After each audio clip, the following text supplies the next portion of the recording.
রোগের চিকিৎসা করেন, সস্তা বক্তব্য দিবেন না, প্রতিষ্ঠানগুলো গড়ে তোলেন, আইন শৃঙ্খলা বাহিনীকে ক্ষমতায়ন করেন, তাদের ওপর রাজনৈতিক হস্তক্ষেপ বন্ধ করেন, ডিএনএ টেস্ট চালু করেন, লাই টেস্ট চালু করেন, বৈজ্ঞানিক এভিডেন্স চালু করেন, সিসি ক্যামেরা এভিডেন্স চালু করেন, ইনশাল্লাহ অপরাধী অবশ্যই সাজা পাবে। আমরা গভীরভাবে পর্যবেক্ষণ করব এই রামিসা হত্যা সহ অন্যান্য যে মামলাগুলো আছে, এখানে যদি কোনো প্রকার গাফিলতি দেখি সরকারের, আমরা দেশব্যাপী দুর্বার আন্দোলন গড়ে তুলব ইনশাআল্লাহ। এরশাদের আমলে রাত 10টা পর্যন্ত মানুষ স্বাধীনভাবে ঘুরে বেড়াতো, কারো কোনো চাঁদাবাজি হতো না। এরশাদের আমলে অ্যাসিড নিক্ষেপ আইন করে 1 বছরের মধ্যে এরশাদ অ্যাসিড সন্ত্রাসকে বাংলাদেশ থেকে বিদায় করেছে। এরশাদের আমলে নারীদের পারিবারিক আদালতের জন্য বিনামূল্যে মামলা করার জন্য এরশাদ মুসলিম ফ্যামিলি অর্ডিন্যান্স 1985 করেছিল। এদেশের যত সংস্কার, যত বিকেন্দ্রীকরণ, যত আইনের শাসন, সবচেয়ে ভালো এক্সাম্পলগুলো ছিল এরশাদের আমলে। আমরা মনে করি বর্তমান সরকার ভ্রান্ত পথে চলছে। বর্তমান সরকার প্রশাসনকে মোটিভেট করতে পারছে না। বর্তমান সরকার রাজনৈতিক দলগুলোর সাথে জাতীয় সংলাপ করে জাতীয় ইস্যুতে দেশকে রক্ষা করতে হবে, সহাবস্থান সৃষ্টি করতে হবে, অন্তর্ভুক্তিমূলক রাজনীতি করতে হবে, পুলিশকে মোটিভেট করতে হবে।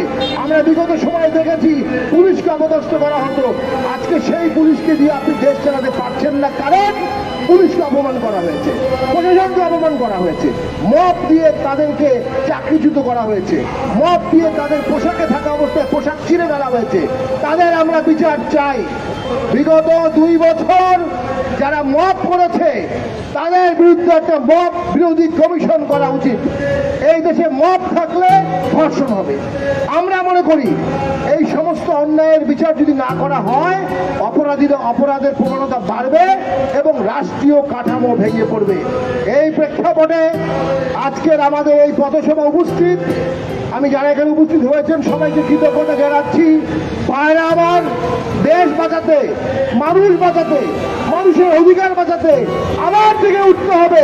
জাগবায় করতে সবাই ইনশাল্লাহ, জিএম কাদেরের নেতৃত্বে, ইনশাল্লাহ জাতীয় বাড়ির নেতৃত্বে আমরা নতুন বাংলাদেশ গড়ব।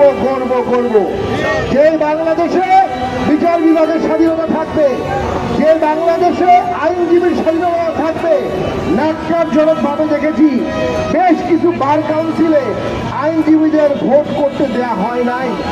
স্বাধীন বার যদি না থাকে, স্বাধীন বেঞ্চ থাকবে না। ন্যায় বিচারের ব্যত্যয় ঘটানো হচ্ছে, আইনজীবীদের অধিকার লঙ্ঘিত হচ্ছে, বিচারকদের স্বাধীনভাবে কাজ করতে দেওয়া হচ্ছে না, ডিসক্রিশনে প্রশাসনকে চালানো হচ্ছে। আমরা মনে করি যে গণতন্ত্রের অভিযাত্রা আমাদের হওয়া উচিত ছিল, সেটি উল্টো পথে যাচ্ছে। অদ্ভুত উটের পিঠে চড়েছে বাংলাদেশ। সরকার বালির মধ্যে মুখ ডুবিয়ে ভাবছে, কেউ কিছু দেখছে না। আমরা মনে করি অতিরিক্ত বাগাড়ম্বর এবং সস্তা রাজনৈতিক কথাবার্তা এই সমস্যার সমাধান হবে না। প্রত্যেকটি প্রতিষ্ঠানকে গড়ে তুলতে হবে, প্রত্যেকটি প্রতিষ্ঠানকে তার মতো করে গড়ে ওঠার সুযোগ দিতে হবে, নিরপেক্ষ প্রশাসন করতে হবে, সৎ নির্ভীক পুলিশ দিয়ে দেশ চালাতে হবে, বিচার বিভাগকে স্বাধীন করতে হবে, উন্নত আইন করতে হবে এবং অতিসত্বর 5,000 বিচারক নিয়োগ করতে হবে এবং সুপ্রিম কোর্টে অতিসত্বর 100 নতুন বিচারপতি নিয়োগ দিতে হবে। বিচার বিভাগের দীর্ঘসূত্রিতার কারণে অপরাধীরা মনে করে তারা অপরাধ থেকে পার পেয়ে যাবে এবং পুনঃপরিণত অপরাধ করে। পাশাপাশি হামে এখন পর্যন্ত রিপোর্টেড 500 জনের বেশি লোক মারা গেছে। সরকারকে বলবো প্রত্যেক পরিবারকে 1 কোটি টাকা করে ক্ষতিপূরণ দিতে হবে এবং এই হামের কারণে যে মহামারী হলো এটা মনুষ্য সৃষ্ট, এর বিরুদ্ধে কমিশন করতে হবে এবং সেই কমিশনের ভিত্তিতে দোষী এবং যারা গাফিলতি করেছে তাদের শাস্তির ব্যবস্থা করতে হবে। বাংলাদেশের মানুষের এই দেশ কোনো ছেলে খেলার জন্য না, কোনো রাজনৈতিক পটকর্মী দাবা খেলার অধিক্ষেত্র না যে অনেকে এখানে দাবা খেলবে আর সাধারণ মানুষ মারা যাবে। আমরা এটা হতে দেব না। এই বাংলাদেশ আমাদের সকলের নাগরিকের অধিকার, মর্যাদার অধিকার, আইনের শাসন, বিচার বিভাগের স্বাধীনতা, নাগরিকের সুশাসন, সকলের জন্য মর্যাদা নিশ্চিত করা বাংলাদেশ আমরা চাই। সেই বাংলাদেশ আমরা ইনশাল্লাহ করবো, এরশাদের বাংলাদেশ আমরা করবো, জিএম কাদেরের বাংলাদেশ আমরা করবো। সবাইকে ধন্যবাদ। আমরা জাতীয় পার্টির পক্ষ থেকে বলতে চাই যে নির্মম হত্যাকাণ্ডগুলো হয়েছে, আমাদের আইনজীবী কমিটি এই মামলাগুলো মনিটর করবে এবং সরকারকে দেখাতে হবে তারা দৃষ্টান্তমূলক আইনের শাসনের মাধ্যমে দোষী ব্যক্তিকে সাজা প্রদান করতে পেরেছে। ধন্যবাদ সবাই।